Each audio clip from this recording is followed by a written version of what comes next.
c'est à vous. Eh ben, salut à tous. Merci beaucoup Elodie de nous avoir invités à partager un petit peu des choses qu'on met nous en place dans notre quotidien. On va juste se présenter un petit peu pour que tout le monde sache bien qui on est. Rapidement, parce qu'on a plein de choses dans nos vies, mais on va faire très succinct. Mireille et moi, on est créatrice et gérante d'un coffee house à Lyon, à Croix-Rousse. C'est un paradis éco-responsable, c'est notre paradis éco-responsable où l'axe vraiment c'est le zéro déchet et c'est des produits locaux, bio, commerce équitable, travailler vraiment en circuit court, être uniquement dans le fait maison, vegan à 100% aussi et du coup on est vraiment axé sur tout ce qui va tourner autour du zéro déchet et autour de l'éco-citoyenneté. On essaie d'avoir un impact vraiment le plus minime qui soit sur l'environnement. On essaye de laisser le moins de traces possible, même si on n'est pas encore à la perfection parce que voilà. Mais en tout cas, on essaye de limiter vraiment notre impact. Et à côté de ça, on est aussi thérapeute puisqu'on a fait chacune des formations en PNL, en sophrologie, en massage, enfin plein de choses assez variées. Et donc, on accompagne aussi dans deux axes. Personnellement, des gens qui voudraient se sentir mieux avec eux-mêmes sur la connaissance de soi parce qu'on est convaincu aussi que ça passe un peu par là. Si on apprend à se connaître soi de l'intérieur et qu'on fait notre transformation intérieure, ça nous permet ensuite de pouvoir vraiment faire cette révolution écologique parce que pour nous, tout est lié. Et sans se connecter à soi, on ne peut pas se connecter à l'environnement, quel qu'il soit. Donc ça, pour nous, c'est vraiment la base. Et après, on est sur un autre axe où on accompagne les entreprises éthiques qui veulent se créer ou des entreprises éthiques qui sont déjà construites. Donc on fait du consulting en entreprise éthique, vraiment uniquement des entreprises éthiques qui sont dans l'engagement environnemental et humain, c'est important pour nous. Donc voilà, et même dans ce consulting, il y a une partie aussi accompagnement personnel parce que quand on crée quelque chose, il y a souvent le regard des gens, il y a nos peurs, il y a nos croyances, il y a le conditionnement dans lequel on a grandi qui fait qu'on fait tel ou tel choix et du coup on accompagne ces gens aussi sur une partie un peu psychologique et aussi motivation après la création, après l'ouverture.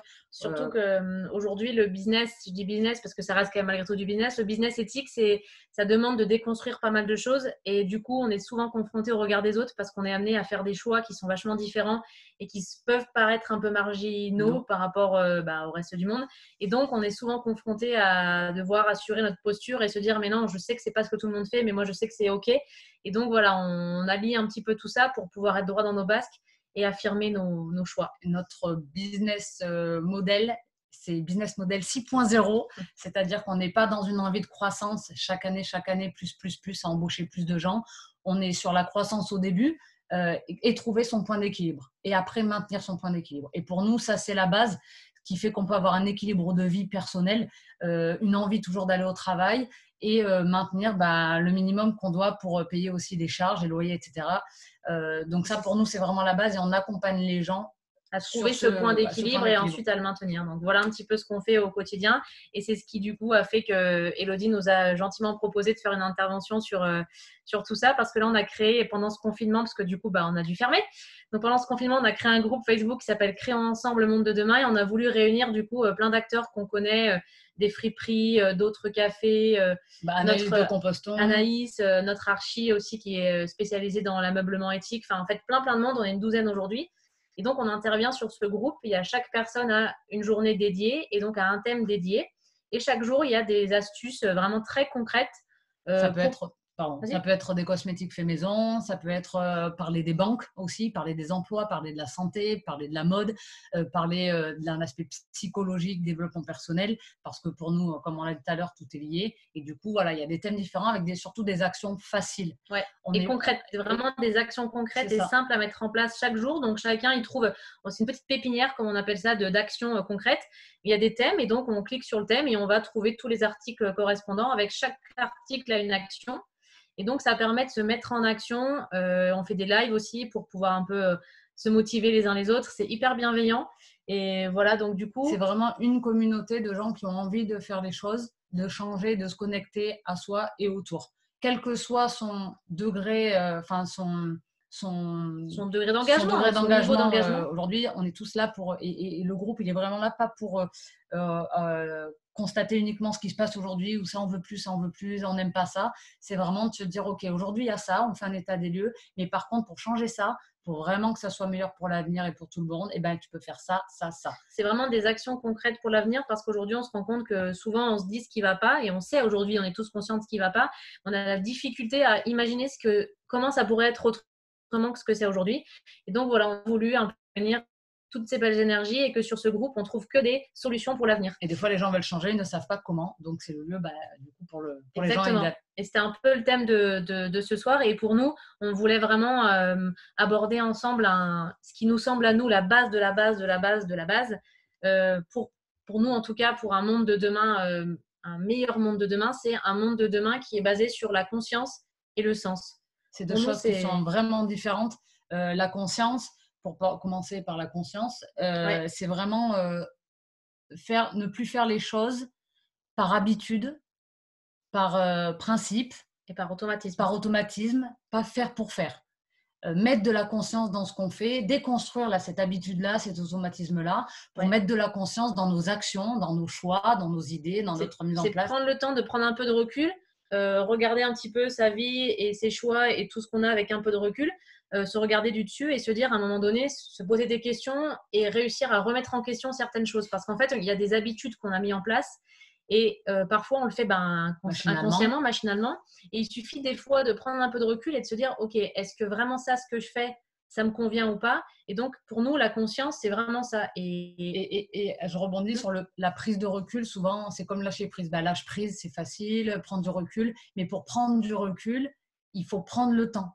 Si on ne prend pas le temps pour s'asseoir, s'arrêter, se dire OK, et se regarder, on ne pourra jamais prendre du recul. Donc, c'est vraiment prendre le temps de prendre le recul. Et la prise de recul permet la remise en question et donc, du coup, la mise en action, le changement d'habitude, etc. Parce que ça permet de prendre conscience, ça permet de sortir du déni, parce que quelque part, c'est un peu un déni dans lequel on vit un peu tous à un moment donné, de ne pas vraiment trop vouloir regarder ce qui se passe. Et le fait de prendre conscience de tout ça, ça permet de sortir du déni et de se dire, ça y est, ok, maintenant je suis face à la réalité.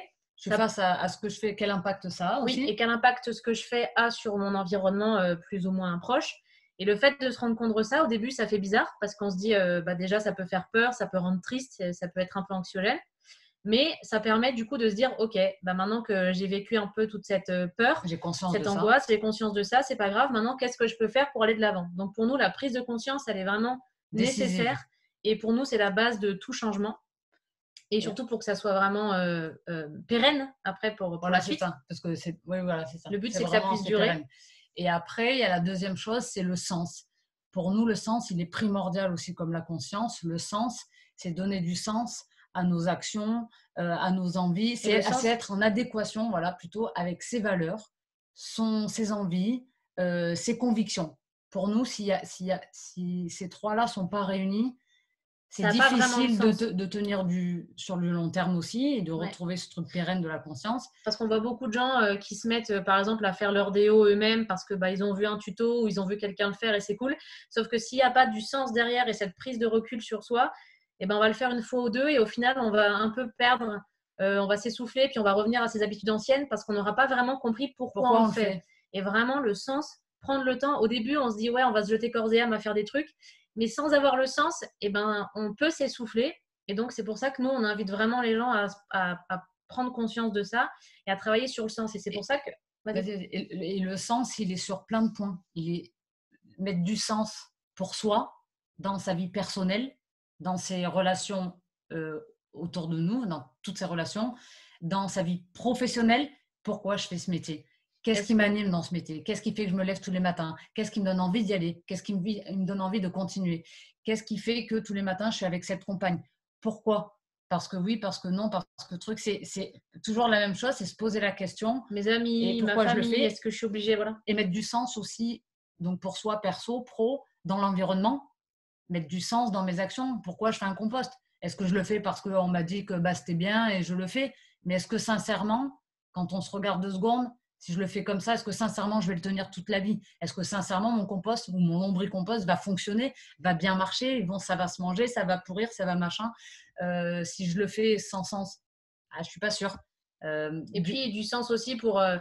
par rapport peut-être aux animaux, pour ceux qui ont une sensibilité particulière aux animaux, ou pour la nature, tout simplement, l'environnement, les abeilles, tout ce dont on peut se rendre compte aujourd'hui, tous ces abeilles, ces animaux sauvages, tout ce qui disparaît aujourd'hui.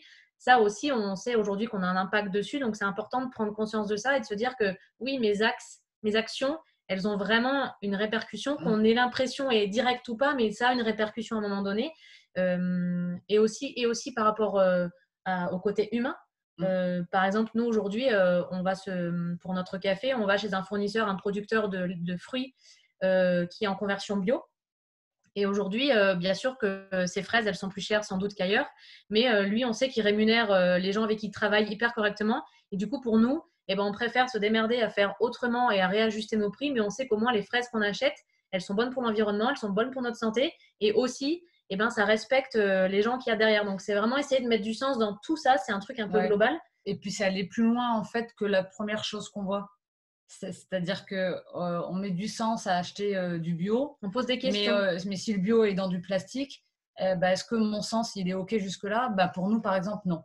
Pour nous, acheter du bio, ça a du sens pour les pesticides, pour l'environnement, pour sa santé, parce qu'on l'ingère et on le diffuse de partout au monde si on n'utilise pas du bio, si on ne mange pas du bio. Mais par contre, ça n'a pas de sens d'avoir du plastique. Parce que le plastique, tue les mammifères, va dans les océans, se dégrade pas, etc. etc. Du coup, on va avec nos petits tissus et on prend nos fraises dans un petit tissu. Donc, on essaie de… En tout cas, voilà, c'est vraiment des questions à se poser. Le but, c'est pas de tout changer du jour au lendemain et d'avoir la réponse à tout de suite. C'est vraiment de se dire, OK, je prends du temps pour moi, je me pose la question, je me pose vraiment dessus et petit à petit, je mets des changements en place. Et du coup, on avait envie de vous proposer quelques exercices, en l'occurrence, concrets qui peuvent vraiment permettre de faire ça justement. De prendre ce temps pour venir à la conscience, prendre conscience de tout et mettre du sens dans ce qu'on fait. Et pour nous, souvent, c'est ce qu'on utilise en accompagnement. Souvent, c'est un travail d'écriture parce que l'écriture, alors ça ne correspond pas à tout le monde, mais en tout cas, ça, on peut essayer. Ça permet aux gens, en fait, de sortir ce qu'on a en nous, dans notre tête, dans notre cœur, de l'écrire, de le verbaliser, de le visualiser et donc de pouvoir plus facilement l'ancrer en nous et le valider pour voir si quand on le lit, est-ce que ça fait sens, est-ce que c'est OK pour nous. Du coup, ça peut être soit des notes sur le téléphone, soit un papier, bien sûr, de récup, qu'on utilise, une vieille feuille, et on prend le temps de faire peut-être même des colonnes. Enfin, tu vois, c'est des trucs bêtes, comme on faisait à l'école. Et on a passé du temps, on se dit, tiens, comment j'étais au début? Ah oui, au début, je faisais pas ça, et ça nous permet toujours de pouvoir voir notre progression. Donc là, la première chose que nous, on vous invite à faire, c'est de prendre… Voilà, petite coupure, maintenant c'est à vous. Du coup, le premier exercice qu'on peut vous proposer de mettre en place, donc c'est soit prendre une feuille de papier, soit prendre du coup le téléphone ou peu importe un support et faire vraiment prendre le temps. Donc c'est vraiment déjà, ça commence par ça, c'est-à-dire vous coupez votre téléphone, vous êtes tout seul, il n'y a personne qui vous parle. Il n'y a rien à faire dans 5 minutes, il n'y a pas le réveil qui va sonner. Il ne faut pas remuer les spaghettis dans la casserole, non, il n'y a rien du tout. Et du coup, c'est lister les valeurs importantes pour vous. Les valeurs personnelles, les valeurs professionnelles, les valeurs environnementales. Quelles sont vos valeurs face à tout ça? Et vraiment énumérer, faire des tirés, regrouper peut-être. Au début, peut-être qu'il y a plein de choses qui vont venir dans tous les sens. Et peut-être rien. Ou peut-être rien. Mais ça va venir tout doucement. Mais quand même de mettre le titre sur la feuille ou de mettre le titre sur la note permet d'avoir une base de réflexion et de revenir à tout moment dessus. Ça va être vraiment important parce que vous allez pouvoir déjà prendre conscience, donc c'est le premier point qu'on abordait tout à l'heure, c'est prendre conscience de qu'est-ce qui pour vous est important. Tant qu'on ne sait pas ce qui pour nous est important, c'est impossible de changer. Et de mettre des choix en place c'est-à-dire qu'on est obligé, à un moment donné, on doit savoir ce qui est important pour nous parce que parfois on fait des choix et on se retrouve à se dire, ma mère, je fais un job qui ne me correspond pas, mais parce que est-ce que j'ai vraiment pris le temps de me connaître et de comprendre ce qui est important pour moi? C'est pas toujours le cas parce que parfois on fait les choses un peu toujours pareil, naturellement, inconsciemment pour faire plaisir aux uns aux autres et pas vraiment pour soi. Donc aujourd'hui, c'est vraiment prendre le temps de savoir ce qui est important pour nous. Moi, par exemple, ce qui est vraiment important pour moi aujourd'hui, c'est de savoir que je ne tue pas des animaux pour manger. Pas forcément pas manger de viande, mais par exemple, sachant que je mange des choses sans pesticides, je sais que je ne tue pas les abeilles ou d'autres insectes volants. Donc ça, c'est important pour moi. Et aussi, ce qui est important pour moi, c'est de respecter aussi les humains, en fait, le vivant, un peu globalement. de me dire qu'aujourd'hui, je sais que je fais vivre une famille. Je fais vivre une famille, un petit commerce local. Je sais que, comme je disais tout à l'heure, les gens sont bien payés là où je vais acheter mes fruits. Enfin, vraiment savoir que les gens, ou alors que pareil, des enfants ne sont pas exploités à l'autre bout du monde pour fabriquer mes fringues. Tous ces trucs-là, je veux vraiment, je mets un point d'honneur dessus parce que je veux que la vie soit respectée dans mes choix. Moi, par exemple, pour prendre l'exemple du café, une valeur qu'on avait vraiment, c'était le déchet. Pour nous, c'était hors de question, et le gaspillage, mais bon, enfin, on va prendre le déchet. C'était hors de question, non, on va prendre le gaspillage plutôt. C'était hors de question pour nous de juste penser à pas gaspiller. Non, c'était vraiment un des trucs numéro 1 qu'on a dit, notre café, il sera anti-gaspi. Donc, on ne jette rien, on utilise au maximum. On fait un choix s'il faut, on ne met pas de pain s'il faut, mais on ne veut pas de gaspiller, et gaspiller la nourriture, et gaspiller de l'eau pour nettoyer des serviettes qui finalement reviennent pliées parce qu'ils n'ont même pas utilisé. Ou de l'énergie, en ayant 30 000 lumières, voilà exactement. Quand il fait jour, on éteint la lumière. Les gens s'habituent à être un peu plus sombres qu'aujourd'hui. On n'est pas obligé d'être dans un endroit avec une lumière comme ça, éclairée non-stop. Et ça fait partie des choses qui sont importantes pour nous. Ouais. Et l'électroménager aussi, ça fait partie des choses auxquelles on a pensé. On s'est dit, ça ne sert à rien d'avoir des fours, des trucs ultra performants qui utilisent beaucoup d'énergie. Et ben nous, on a pris des trucs basiques, un four basique, des trucs basiques qui marchent très bien, qui sont peu énergivores et qui permettent de faire de la cuisine quand même, quoi. Et donc voilà, ça c'était important pour nous. Et donc on vous invite à faire vraiment ce listing et d'y revenir souvent. Ça va vous permettre d'avoir votre base sur quoi vous appuyez pour faire vos choix derrière. Parce qu'au début, quand on commence un exercice de réflexion et de conscientisation des choses, des fois, il y a des choses qu'on pourrait dire un peu bateau. Alors, c'est pas du tout le terme, mais tu vois, genre, je sais pas, genre pour moi, c'est important de fermer la porte pour pas les courants d'air. Et c'est important. Et puis, en fait, finalement, quand tu vas plus loin et 3 jours après, tu reviens, tu dis, ah non, en fait, non, ça, c'est pas autant important. Ce qui est plus important, c'est de bien fermer mes volets pour isoler. Et donc, tu vois, il y a un degré, en fait. Voilà, il y a un degré. Et tout de suite, on va penser à certaines valeurs, mais en fait, finalement, en revenant plus tard, on va se rendre compte que c'est pas finalement ça, c'est quelque chose de plus lointain et de plus profond. Et du coup, c'est pour ça que c'est intéressant d'avoir un support pour revenir facilement dessus. Donc ça, c'est le premier exercice. Et ensuite, le deuxième, une fois que vous avez fait ça, ça peut prendre le temps que ça prend, c'est de regarder votre vie, de regarder vos choix, vos actions au niveau pro, au niveau perso, tout ce que je fais aujourd'hui au quotidien, de se faire un petit pareil, on a 1 heure devant soi et c'est comme si on se faisait un petit film et voilà, on se regarde nos vies, nos journées. Et aujourd'hui, c'est de se poser la question, est-ce que les choix qu'on fait, tous, est-ce que les actions qu'on fait, est-ce que les choix qu'on fait, est-ce que tout ce qu'on fait est en cohérence avec les valeurs qu'on a citées juste avant? Et ça, c'est vraiment important. Il ne faut pas rater, il faut essayer d'être vraiment le plus exhaustif possible dans ce qu'on fait dans notre vie de tous les jours. Ça peut passer par acheter mes habits, faire mes courses. Prendre la trottinette électrique. Voilà comment les transports. Ça peut être, je ne sais pas, comment j'achète mes meubles. Où c'est que je vais acheter ma nourriture, dans quelle épicerie ou dans quel supermarché ou dans... Enfin, vraiment d'essayer de se dire qu'est-ce que je fais, je ne sais pas, qu'est-ce que j'ai comme activité, etc. Et de se dire, est-ce que tout ce que je fais dans ma vie aujourd'hui, ça respecte vraiment mes valeurs là? Si par exemple, pour donner un exemple, si par exemple dans tes valeurs, c'est de penser que dans le pays du monde, il y a des gens qui meurent de soif, donc je fais vraiment attention à l'eau parce que j'ai ça en conscience et que c'est important pour moi de ne pas gaspiller l'eau. Et que finalement, tu te rends compte que quand tu fais ta vaisselle au quotidien, en fait, finalement, ton eau, une fois que tu as rincé par exemple ta casserole qui n'était pas très sale, tu jettes l'eau. Et en fait, finalement, c'est pas trop raccord. Donc, quand je nettoie juste ma casserole qui n'était pas sale et que j'ai juste rincé avec l'eau, gardez l'eau et arroser les plantes avec l'eau ou la réutiliser pour une autre chose. Et du coup, en fait, finalement, on fait le lien entre nos valeurs et notre fonctionnement du quotidien et nos actes. Et ça, c'est important parce que c'est quand on trouve un fil conducteur entre les deux que là, on ancre quelque chose de profond en soi. Et que nos changements, ils sont efficaces, durables parce qu'ils sont sincères, ils sont basés vraiment sur quelque chose de sincère. Et du coup, il y a 2 réponses à cette question. Soit il se trouve que mes actions, elles correspondent à mes valeurs et dans ce cas, tant mieux, c'est cool, je continue, je persévère et j'avance dans ça. Soit il se trouve qu'elles ne le sont pas. Et dans ce cas, la question à se poser, c'est qu'est-ce que je peux faire pour rectifier ça? Ça veut dire aujourd'hui, qu'est-ce que je peux faire pour que mon action, elle corresponde à mes valeurs? Là, par exemple, j'ai un exemple. Là où moi, personnellement, mes actes, ils ne correspondent pas à mes valeurs, c'est le fait d'habiter en ville. Aujourd'hui, moi aussi, du coup, vu qu'on habite ensemble. Voilà, aujourd'hui, on habite sur Lyon et c'est clair que ce n'est pas du tout cohérent. On n'est pas du tout à l'aise avec ça et ce n'est pas vraiment quelque chose aujourd'hui qui nous remplit de joie et de bonheur. Et donc, du coup, on est aujourd'hui en train de se poser la question, on le sait, on a fait ce constat, on s'est regardé, on s'est dit ok, ça va pas du tout. Et donc, on est en train de se poser les bonnes questions et de mettre des choses en place pour… Aujourd'hui, on ne peut pas parce qu'on a Gaïa et que c'est pas si simple que ça de partir. Mais par contre, on est en train de faire un petit truc rétroactif pour partir, qu'est-ce qu'il faudrait.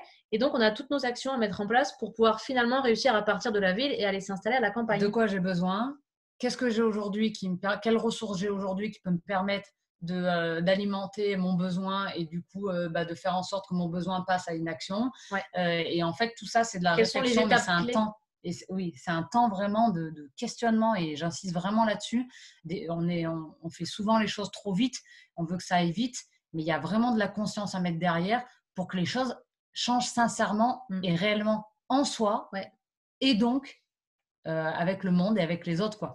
Donc, ouais, c'est vrai que des fois, il y a du temps qu'il faut, mais il y a une espèce de, comme dit Meryl, ouais, effectivement, voir les étapes, faire un rétro-planning et remettre, remettre de la conscience, remettre de l'ancrage dans chaque action, dans chaque pensée. C'est ce qui fait que le jour où tu fais le choix, du coup, c'est plus facile parce que tu l'as réfléchi, tu as vu au fur et à mesure que tu es OK avec tes valeurs, avec tes convictions. Et ça réussira aussi. Ça veut dire que les choix qu'on fait qui sont en cohérence avec nos valeurs et qui suivent notre intuition et ce qu'on a envie, on réussit toujours ce qu'on entreprend. Là où ça foire, c'est quand c'est pas vraiment cohérent, c'est quelque part, c'est pas vraiment là où on devrait être. À partir du moment où on est ancré et où on est là où on a envie d'être, c'est OK, ça a réussi et ça, c'est ça aussi qui est beau et qui est cool.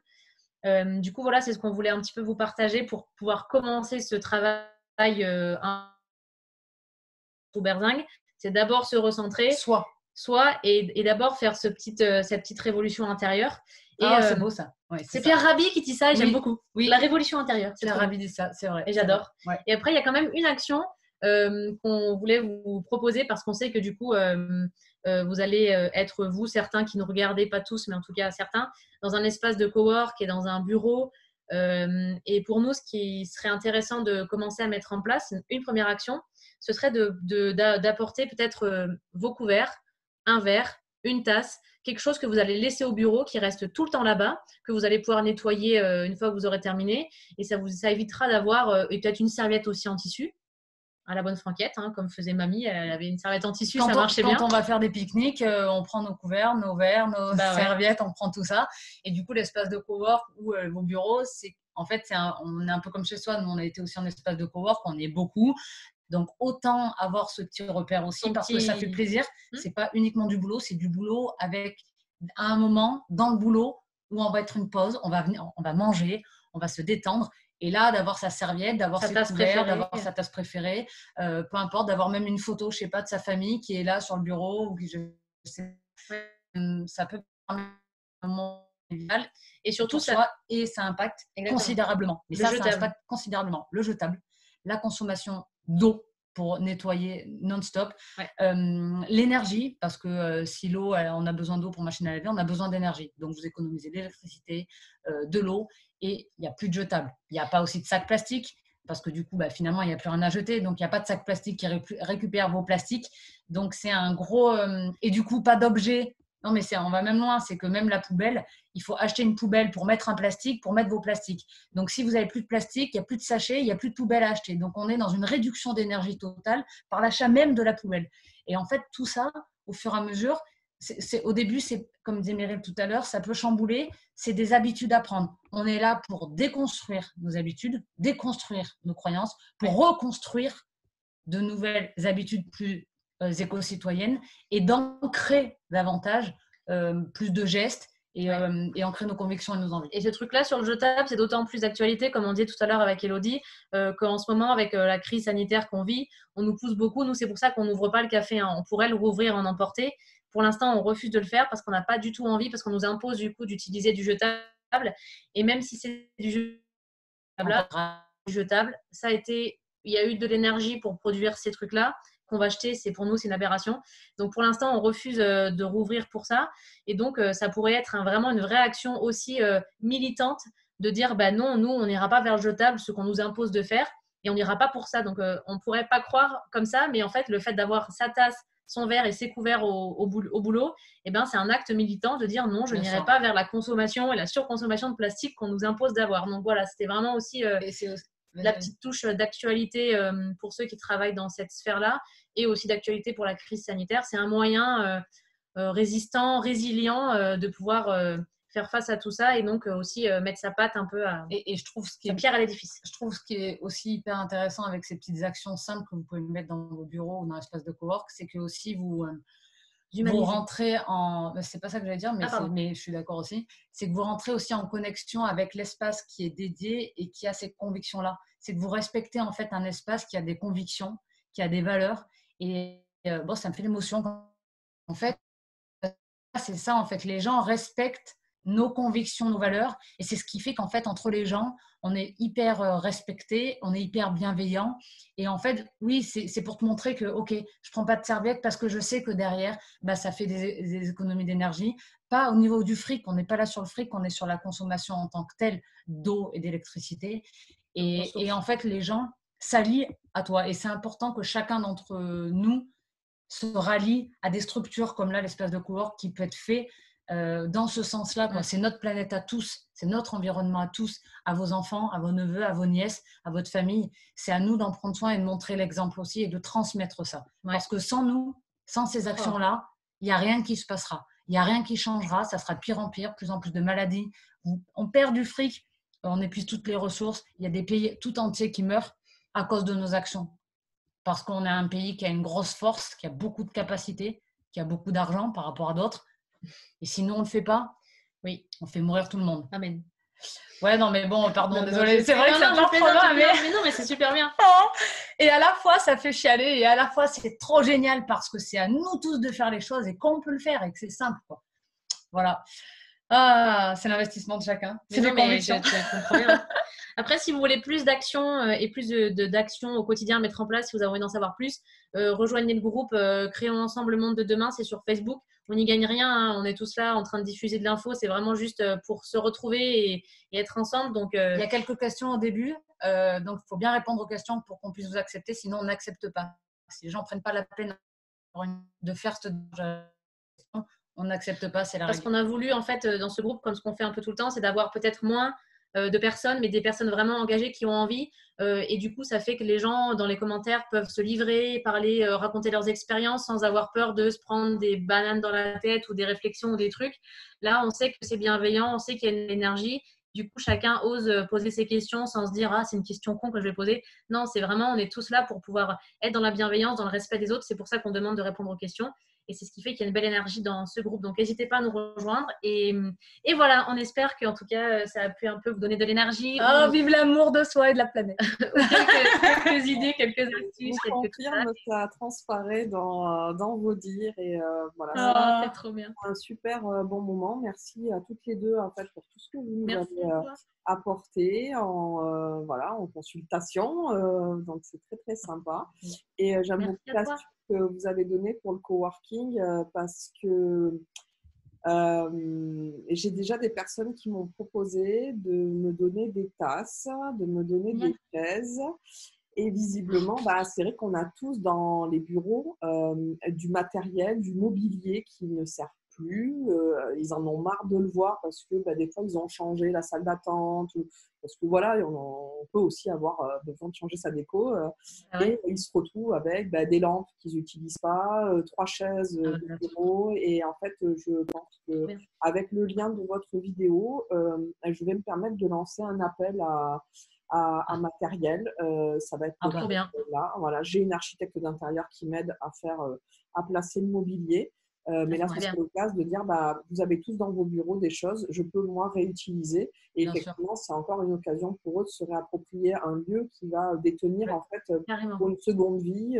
Voilà, un joli canapé qu'ils avaient mais que plus personne n'utilise, etc. Carrément. Et que les gens prennent conscience aussi qu'il y a beaucoup de choses qui existent déjà. Nous, Gaïa, c'est uniquement de la récup. Tout notre mobilier, c'est que de la récup. Sauf la machine à café, des choses très techniques où il n'y a pas en seconde main et il n'y a pas en assez grand nombre quand tu reçois du monde. Mais toutes les tables, toutes les chaises, ça a été des dons de maîtres d'école. On n'a eu que des chaises d'école, on en a eu une douzaine, quinzaine, et plein d'autres choses que les gens nous ont ramenées. Il y a une envie de faire revivre de l'existant.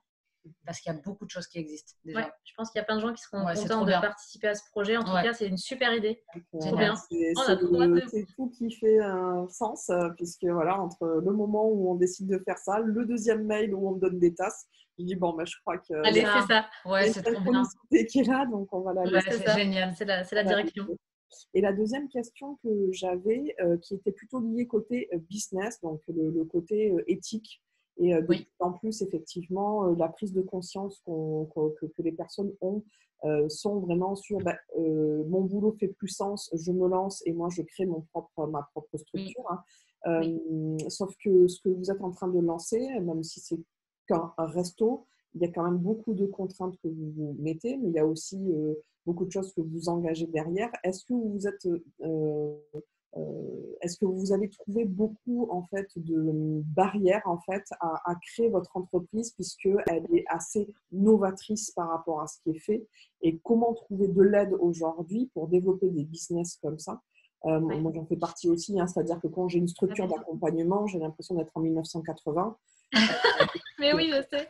Et en fait, rien n'est adapté. On me demande des choses, qui aussi, c'est pas.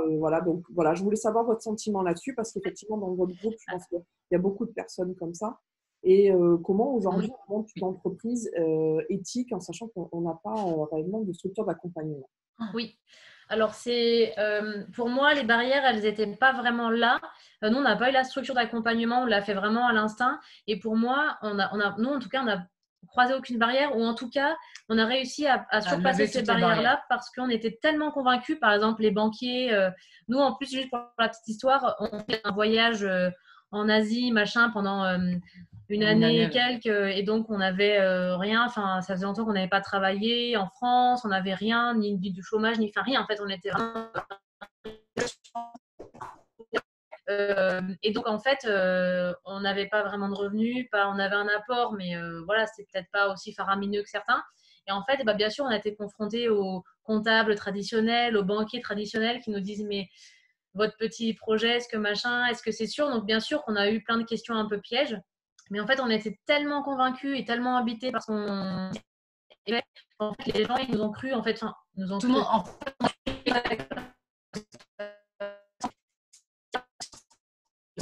on ne sera pas assez convaincu. Et donc pas convaincant. Exactement. Et donc les gens en face doutent. Là, en fait, je pense que les gens en face, ils ont senti qu'il n'y avait pas de doute possible chez nous. Et ils se sont dit, bon, c'est bon, elles y arriveront, quoi. On était sûrs de nous. On savait, on nous a dit, on est rentré, pour donner l'idée, on est rentré début septembre, le 20 novembre. On est allé à Lyon, on a trouvé le local. Le 24 décembre, on a eu l'accord. On a eu les clés 1er mars, on a ouvert mi-avril. Donc en 4 mois, c'était plié, c'était fait. Et voilà, après, moi, mon premier pas conseil, mais avis sur les gens qui veulent se lancer dans la création d'entreprise, c'est que souvent, parce qu'on accompagne des gens qui ont toujours ce questionnement ou des gens qui veulent faire ça, c'est que très souvent, les gens ne sont pas du métier et veulent faire, par exemple, la restauration. Entre autres, on va prendre cet exemple-là parce que nous, c'est de la restauration.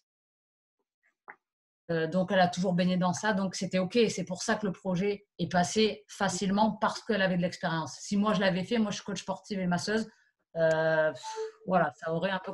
Donc, ce que j'inviterais aux gens, c'est de ne pas faire des choses qu'ils ne connaissent pas ou de s'associer à des gens qui sont du métier ou se faire accompagner et faire des formations et aller sur des terrains, faire des stages. Parce que c'est ce qui fait que ça capote, c'est ce qui fait qu'à un moment donné, les gens pètent les plombs parce qu'ils ne connaissent pas le métier. Ouais. Et nous, pour le coup, on n'avait pas de structure d'accompagnement en tant que telle. Mais par contre, on avait un comptable, on avait une avocate, on avait vraiment des gens autour de nous pour faire des choses. On avait une archi aussi comme toi parce que, en fait, on s'est dit, il y a des choses que nous, on ne maîtrise pas et on ne va pas aller faire des choses qu'on ne maîtrise pas parce que déjà, on risque de se planter. Et ensuite, de perdre du temps, de perdre de l'argent, du coup. Et ensuite de ça, peut-être des risques. Par exemple, l'archi, elle a fait toutes les déclarations, les machins. Les normes aussi. Voilà. Et en plus de ça, c'est des choses qu'on n'aime pas faire. Donc, au moins, on passe notre temps à faire des choses qu'on aime. On cale notre concept. On a vraiment eu envie de passer du temps à faire ce qu'on aimait et on laisse les autres qui sont experts dans leur matière faire ce qu'ils savent faire. Et au final, Et ben, c'est ce qui fait, je pense aussi que c'est de s'entourer vraiment des personnes compétentes dans leur domaine. Et c'est ce qui fait que ça fait aussi travailler les autres, hein, quelque part, à force de vouloir faire tout soi-même. Enfin, ça, c'est que mon avis, ça n'a rien à voir. Mais en tout cas, ça fait travailler tout le monde. Et ça permet aussi que ton business, ton concept, il est vraiment construit, il est calé. Tu sais que ton avocat, il a fait des bons statuts. Tu sais que ton comptable, il a fait le bon business plan. Et au moins, tu es tranquille. En fait, il y a souvent, c'est la deuxième chose, le deuxième un peu conseil, c'est que souvent, on a notre ego qui prend beaucoup de place. Et on a l'impression qu'on peut faire tout seul. Et il ne faut pas hésiter à sortir un peu d'argent au début. Même si on le sait, tout le monde le dit, oui, quand tu crées une entreprise, tu n'as pas trop d'argent. Ben, à un moment donné, si tu veux créer une entreprise, il faut de l'argent. Investir un peu sur soi. Il faut investir avec soi-même. Quand on fait une thérapie, on dépense 50 balles chez les thérapeutes. Ben ouais, mais au final, tu vas être mieux dans ta tête, mieux dans ton corps et du coup, ça va faire changer les choses. Ouais. Ben là, c'est la même chose. Ou 300 balles chez un comptable qui nous a fait un business plan direct. Nous, du coup, on est allé voir une banque. La banque, tout de suite, du premier coup, nous a accepté parce qu'on avait un truc en béton. Voilà. Mais voilà, je pense que c'est vrai que c'est important de… Et aussi l'ego. Et aussi, je pense que comme c'est notre petit bébé à chacun, on se dit qu'on a envie de le faire soi-même, de A à Z, parce que c'est mon bébé. Du coup, j'ai envie de tout faire dessus. On va s'essouffler. Je pense, faisons ce qu'on aime faire. Faisons ce qu'on sait faire. On prend du plaisir et on le fera super bien. Et ne perdons pas notre énergie à faire des choses qu'on n'aime pas et qui ne sont pas vraiment de notre ressort.